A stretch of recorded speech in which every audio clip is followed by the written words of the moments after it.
Kumachele ni jagoro mar riwruog jotich e kembe mag ji giwegi mag jorite pacho kaendi manoero Kenya National Private Security Workers Union.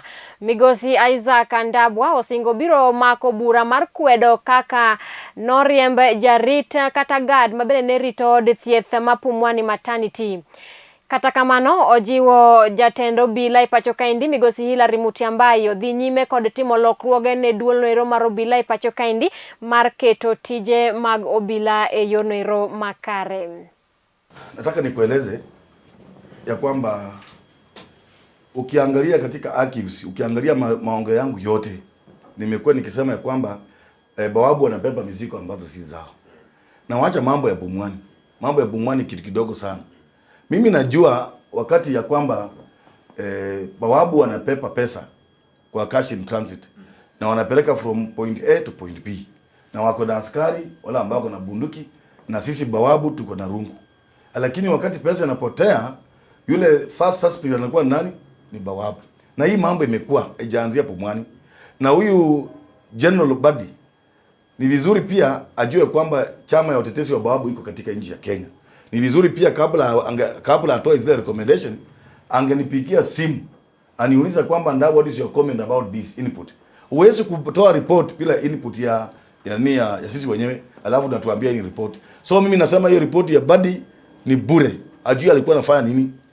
A private security officer anapata instructions from internal what? System. So and the Badi should know hata yeye ni general. Yeye pia live by orders. There is no way a private security officer on the gate at a challenge is senior. Number 2, that company called Hatari, it is not supposed, it cannot qualify to manage Pumwani hospital. It cannot, because I know Hatari. I want a pay slip, I want a minimum wage. So in the first place, the problem is not the card. The problem is the person who gave the contract to Hatari Security to manage a very serious hospital like Pumwani. So you see, that's what I'm telling you. In Kenya, people are doing things opposite. You see, opposite. Now you are dismissing a guard for taking instruction of his boss. That is totally wrong. And I'm watering down that report of Badi. Because private security officers get instructions from their seniors, including myself, have been there.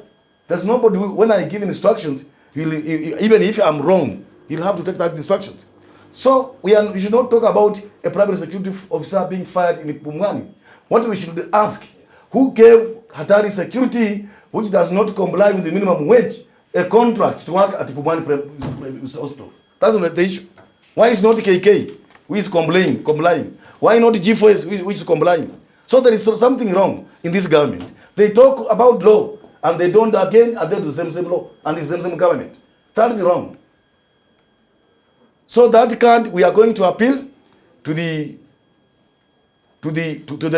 committee of Madi, and if he doesn't listen to us, we are going to go to court to protest the reinstatement of that poor card, because he's being persecuted and crucified to the mistake that it doesn't belong to him or her. You see, and we have even had a lot of death. You can imagine. We as private security officers, we are complementing national security agents in the Republic of Kenya and globally. And you find a police officer turning a gun to a private security officer at a restaurant. You can imagine. And Mutyambai, Hilary, I want to take notice to Mutyambai. Hilary, the IG, he must tell us why his boys are killing the private security officers every day, every night. If they have depression or stress, they should take that thing elsewhere. You don't keep on shooting the guns because of your own stress. And Mutyambai, I'm also advising him. The issue of reforms is a continuous process.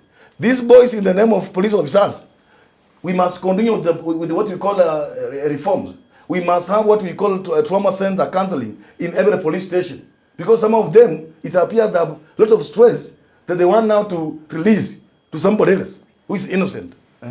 Let's have what we call counseling centers in these police stations, so that the people are very much actually distracted, like the one who shot the guard at Kiambu or the restaurant.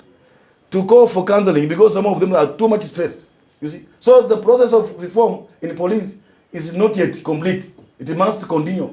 We need to know Mutyamba. He must tell us where he must pick where the other guy called IG Boynet, where he left. He must proceed with doing further reforms because we expect police officers to respect life.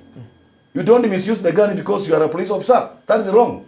And to make the matter worse, he's killing somebody that is complimenting his service, assisting him or her. Instead of shooting a thug or a thief. That is totally wrong, and we are condemning it as workers, organization. That is totally wrong. We are supposed to work together with the police to collaborate and supplement one another. But what the police are doing, they are going to give to indicate something else or create enmity between ourselves and what? The police. That is wrong. And the Mutyamba must the IG must address that. It's not good. And it's not the first incident. You remember what happened in Okambani, what happened in Huisero at Wallis Place? The cars are just being killed like chickens. Even chickens in Western Province, you must prepare the chickens to slaughter in December. Now, jambo la kwanza, I don't believe Bawabu angepoteza kazi. Kama tungekuwa kweli serikali iko alert na inafanya kazi yake vizuri, because askari ni mtu ambaye kwa essential. Ile kitu ilifanyika, hawa employers walitake advantage ya COVID kutuma watu nyumbani. Na mimi nilisema kutuma watu nyumbani hata usaidii yule mtu, ndio unamsulubisha kabisa.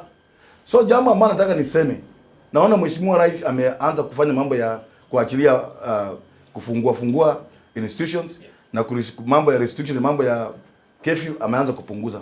That is a good move. But what we are supposed to do, he is supposed to convene the same committee as stakeholders.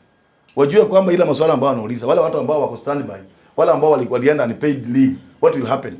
Because people forget things very fast. Kenyans forget very fast. When Kofi Annan was here, it's just unfortunately he died. I could have tweeted. We had a problem of unemployment, which was creating insecurity. And when he left, when the government was formed, people forgot about the continuity of implementing the 4 agendas. Now, Kofi Annan opened more space at the top. He gave us a prime minister position. It's okay too. As a result of what? The National Accord. Then the Kenyans were supposed to continue interrogating the Kofi Annan Accord. You see, now the PPI is just a replica of Kofi Annan. But now people are saying it's for Uhuru Kenyatta and who? And Raila Odinga. That's not true. Those are hypocrites. That was just what Kofi Annan was talking about. We need to open up there at the top so that actually we accommodate at least from the 42 tribes. We have everybody in the system. Now we cannot say at is Raila or is Uhuru or is Ruto the issue of the PPI. That is just simply what Kofi Annan told us when he was here. Then the Kenyans forget it very fast. Then it has come back now to wound us because we are not honest to ourselves. So what you are saying, let's come up with a team to address, the government should come up with a team to address now the post-what? COVID measures. How do we now galvanize? How do we now move from this very awkward position and move forward?